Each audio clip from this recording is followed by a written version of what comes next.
Hi friends, welcome back to my channel, or if you are new to this channel, welcome. My name is Mary.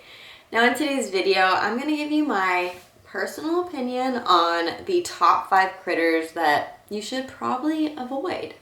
Now hear me out, this is just going to be based off of animals that I have owned before or still own and that I just would not recommend to other people.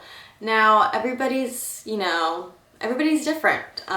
Not everybody will agree, not everybody has the same preferences, same lifestyle, so it will be different for everybody, but this is just what I think based off of the animals I have owned before. So hopefully this is helpful if you feel like me and you kind of, live a similar lifestyle. Jump right into it. But if you are new to this channel, it would mean the world to me if you hit that subscribe button, notification bell, follow me on all socials. Links are going to be down below like always. And I am so sorry I missed last week's video. I was going through like I was just going through it, okay? I had ants attack my house and then they came into some of my enclosures and, it's just, the ups and downs of life. But I'm back into it. So let's do number 5. I'm going to go from 5 to 1, okay? Now, it's not a reptile, but it's definitely, I see people who often own reptiles have a fish tank or some type of freshwater tank. Tanks, water, fish, whether it's salt or freshwater. For me, I've had a lot of different fish. I've never owned salt. That's just sounds like a money pit. My father owns a Red Sea. And I see his emotional roller coaster he goes through. Now, like I said, it's not the same for everybody, but owning any type of fish is a lot for me.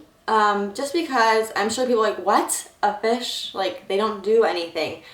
It's not the fish getting the water perfect, making sure all the levels are right. If you've been watching my channel for a while, you'll remember I had Zero, my spotted puffer fish. I got him at Walmart, back when Walmart sold fish.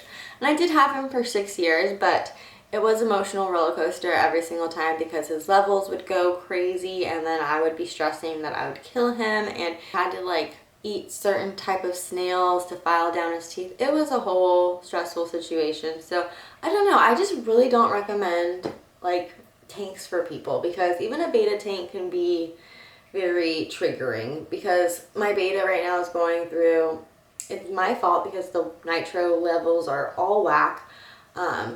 Obviously you can buy kits and try to figure out how to stable it, but it takes time. And for me, I'm so sensitive with my animals. I just want everything to be fixed right away. I have no patience.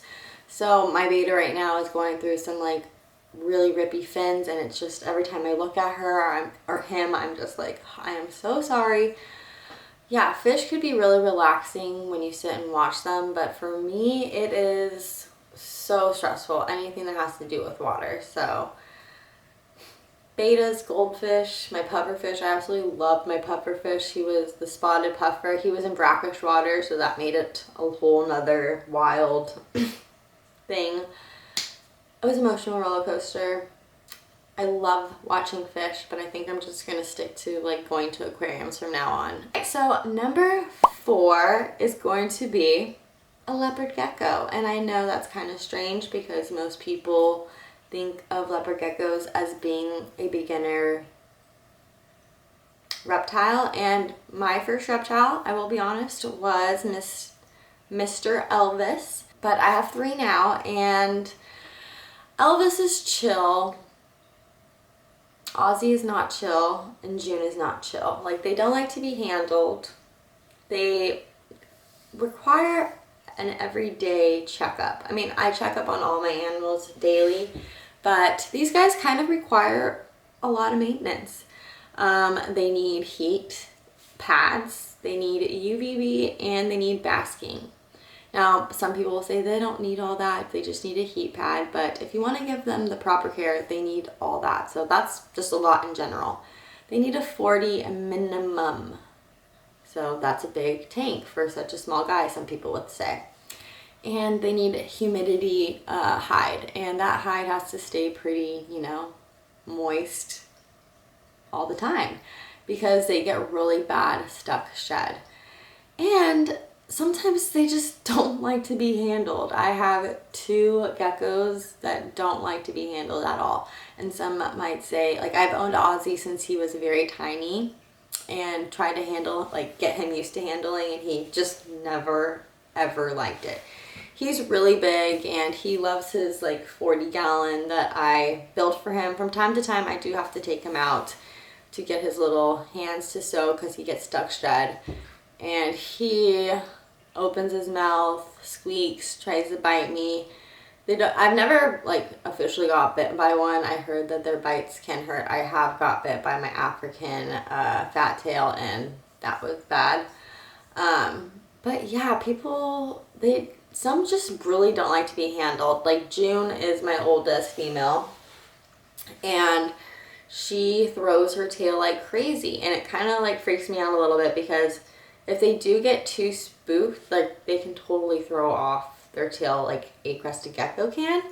And I believe they do not grow it back. If they do, it's like not going to be the same shape as it once was. So that's always a little bit freaky. Love to eat, so you have to make sure you give them a well-balanced diet. They need different types of bugs. They're just a lot of work. I mean, I love them. Ozzy's so entertaining to like watch feed, but everybody just doesn't really understand how much maintenance they really require. They require a lot, and sometimes you give so much of yourself to them and you get nothing back because they really just don't want to be held.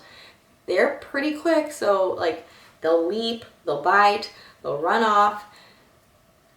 It's not always ideal. We're on number 3. I have had one of these before and I will never ever get one again. I mean, now I'm thinking about it, I'm like, oh, maybe I will. I just have to make sure I'm like not going to be doing any traveling for a couple of years. But it is going to be a chameleon, whether that be a veiled chameleon, a Jackson chameleon, a panther chameleon. Chameleons are amazing. They're stunning. They're like, how cool is it to say I own a pet chameleon? Like, that's so rad, right? They are so much work. Oh my gosh. And if you get a female, laying their eggs can be stressful, obviously, on them and as the keeper. I don't know if you guys remember, I also had Verde. She was beautiful. Oh, I miss her so much. The most friendliest chameleon. When she was like a baby, she would crawl all over me. I had her beautiful habitat. It was a big one, the big screen one with her misty. She needed the lights, the heat, the mister, the water drip, the plants. Oh, she was amazing, but a lot of work and a lot of continuous research when it comes to chameleons. There's so much that could go bad quick if you don't have their habitat set up right. A thing about a chameleon is like when they are stressed out, they really show it.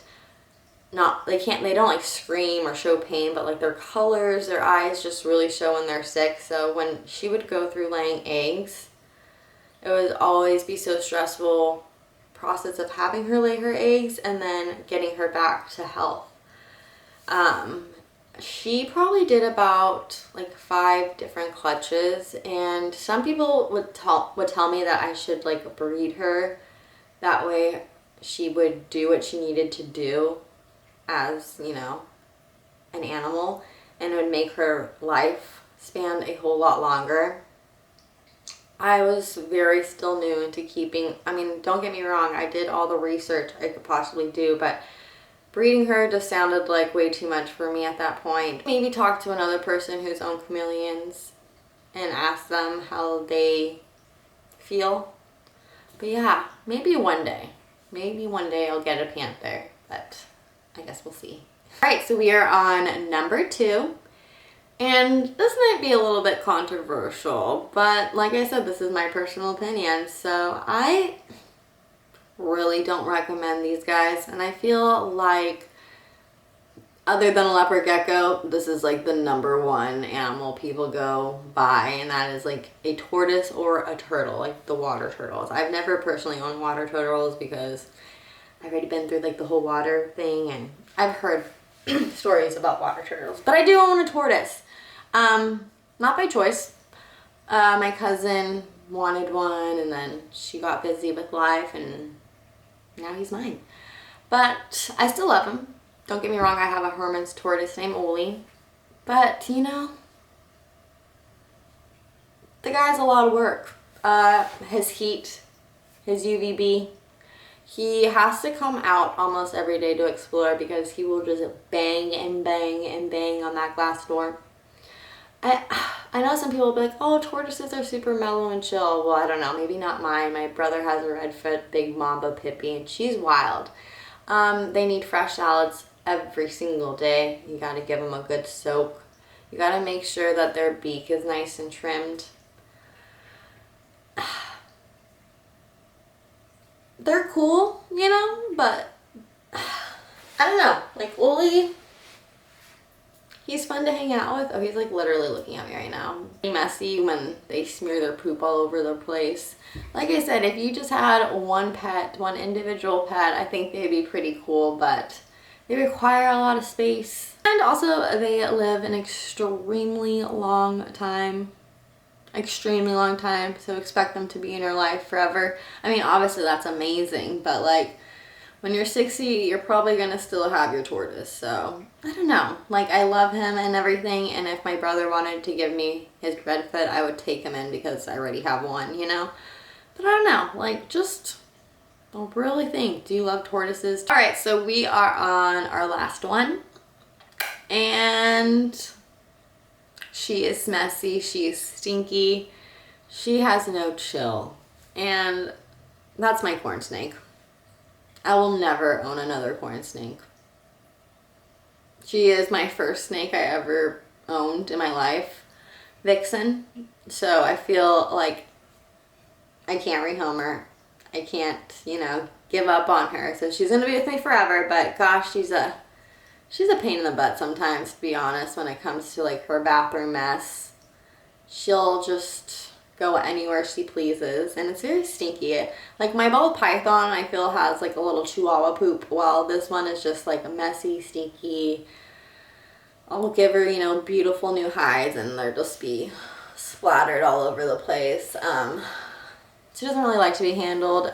Give her like the first 5 to 10 minutes, she's just like all over the place, whipping her tail on me. I mean, she is still, you know, fairly young. She's about 6. So when I first was getting into snakes, everybody would tell me to get a corn snake first, then start with the ball python. I really wish I just went with the ball python. Moving into a 4x2x2 that I recently just got, so I will show you that. She's been needing to move into something bigger for a while now. She needs some climbing space. She requires a lot of space, a lot of my time. I mean, not my time necessarily. She doesn't like to see me, so that's kind of like a positive. But when I do have to take her out, it's not like she's the snake I'm gonna hand like a little child. You know what I'm saying? I would just recommend going with the ball python first, which was my #1 choice out of all the reptiles I own. That's like the easiest, coolest pet. I mean, they're all amazing. They're all amazing. I'm just like pointing out the worst parts about them. I could definitely point out like the worst parts of any of my animals and the best parts. This was just like based off of how much time and care and money that they all need. But yeah, everybody's gonna have a little bit of different opinion. I'm sure somebody's gonna be like, the worst pet ever, a corn snake, a tortoise #2. Oh, I totally forgot. This is gonna wrap up the end of my video, but I did have somebody that I needed to like say hello to. You know, I really appreciate anybody that supports my channel, watches through it. Okay, here we go. Bibi. Hi, Bibi. I heard you like to watch my channel. Thank you so much for the support. Hopefully one of these days I can meet you in person at a reptile expo. But yeah, I hope you guys enjoyed me yapping about critters you probably should avoid. But like I said, my personal opinion, do your research. It's always good to talk to people who have previously or own animals, I think, you know, to ask them like, should I get it? Like, what's the negatives? What's the positives? So yeah, I am gonna try to get back in schedule with filming. I'm hoping to start doing like 2 a week. I'm gonna do a vlog soon because I feel like I haven't done a vlog. I have a new enclosure I need to set up, and I really want to get a reptile room tour. I've been saying that for so long now, but I just get like upgrades and then I need to fill them up, and I just want to make sure everything's like completely perfect. Everything is like okay here. It's not like Mary standards. I mean, to some people they'll be like, dang, it looks good, but it's not too far from me. So I'm really trying to work on it. Maybe by the end of the year, hopefully. Maybe Christmas. Maybe a Christmas present for you guys. But alright, you guys, and until the next time, I will see you. Bye.